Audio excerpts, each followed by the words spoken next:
This video I'm going to compare the movie Wall Street and its sequel to the 1980s movie War Games, as well as the sequel War Games 2. Both War Games and Wall Street actually came out in the 80s, though there's different actors in them. In each of these cases, I've only seen the first movie, not the second one. When you look at highest Rotten Tomatoes score for each franchise, the 1980s movie Wall Street has a 79%, which is obviously a really good score, certified fresh. But the original War Games actually has a 94%. War Games wins here. Then when you look at lowest score for each franchise, in the case of Wall Street 2 Money Never Sleeps has a 55%, which isn't a good score, but it's not terrible at the same time because it's almost fresh. When you look at War Games 2 only has a 25%. That's a big drop off from the first film. Wall Street wins this round. Then when you look at average score, Wall Street has an average of 67. War Games has an average of 59. Wall Street wins this round.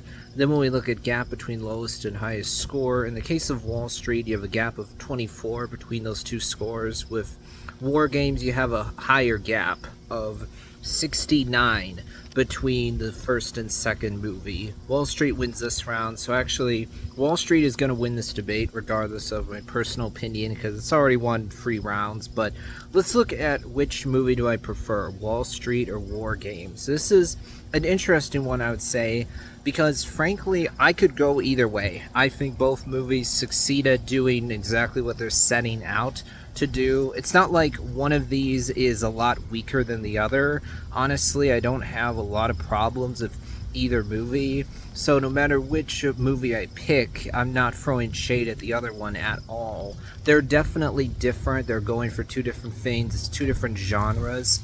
In the case of Wall Street, it's about this guy, Bud, who at first is actually a good guy. His dad's working for this airplane company. We also see Bud looks up to this guy, Gordon Gekko. Unfortunately, becomes clear pretty quickly he's a bad guy. He's this raider. He's a cold-hearted, selfish, greedy corporate businessman that cares about nothing other than profit and just getting more stuff for himself.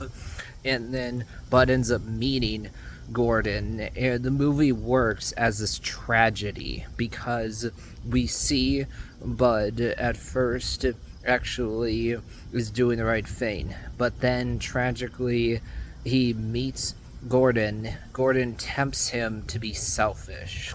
He tempts him with this idea that, hey, if you can make some more money, then just go ahead and do it. I mean, who cares if what you're doing is right or wrong? As long as you can get away with it, then everything's fine. And we see that even if Gordon does some manipulation, at the end of the day, Bud made a choice. He chose to work with Gordon. So we as the audience are like, oh no, Bud, you're making the wrong decision here. You're making a bad decision. He chooses to give in to that temptation of selfishness and greed. Temptation of thinking, well, who cares if I'm committing crimes? Who cares if my actions are right or wrong? As long as I don't get caught, then everything's good. And then at the end of the movie, the consequences of his actions catch up with him. In fact, later on, we see that Gordon actually takes over this company that was being run by Bud's dad. And that's when Bud really starts to realize, oh, I made the wrong decision. I chose to go down the wrong path, and it's costing me. In the case of War Games, it's about this teenager named David who, as we see, really knows a lot about video games. He's really smart with computers, with technology in general.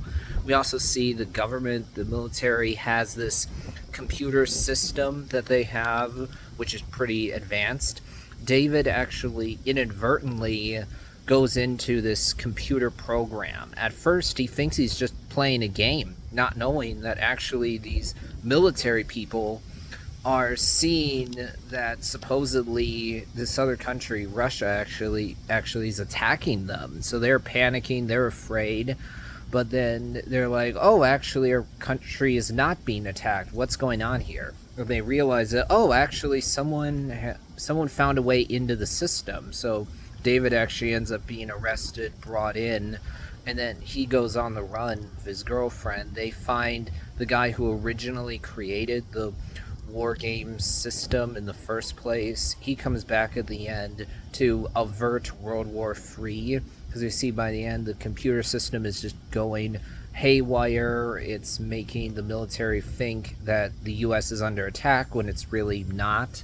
Then the end of the movie, we see that David, his girlfriend, and the guy Fowler, I think is his name, they ultimately convince the computer system to stand down, so the day is saved. Now, to answer the question, which movie do I actually prefer? It's hard. I mean, if I was to say which movie I'm more likely to rewatch, I think I would actually say War Games. To be honest, I think that's a really fun, creative premise that I haven't really seen anywhere else, to be honest. Obviously, there are other movies about computer systems, yes, but this exact premise about a kid accidentally going into a system playing what he thinks is a game, but it's actually not, and then having to go on the run because of that is pretty fascinating, I would say. In the case of the movie Wall Street, it's very well done. It's a great movie, I would say. So no shade at that movie at all. Though there are certainly other movies that have dealt with Wall Street before. They've dealt with similar kind of things. I mean, The Wolf of Wall Street comes to mind, though, of course, Wolf of Wall Street is certainly a more adult movie than Wall Street, that is for sure.